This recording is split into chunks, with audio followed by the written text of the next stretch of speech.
police যত ই করে তো কম্পিউটার সরবরাহ করে আলি আলি তালা করি না বাড়ি করতে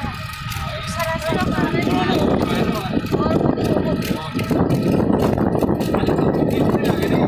और আবার এই ওদিকে পড়ে অনেক কিছু আসতে পারে না যতদিন বাপ না হয় ততদিন পাবে না উনিও চালু হয় না আমরা তো নিয়ে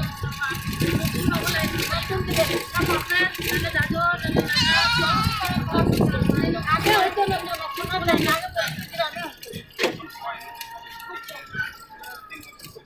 লোক চাই যোগাযোগ চাই বিয়ে লাইসেন্স ওইখান থেকেই দিচ্ছে আইডিয়ার অফিসে একটা জিনিস আমি করবো চেষ্টা করছি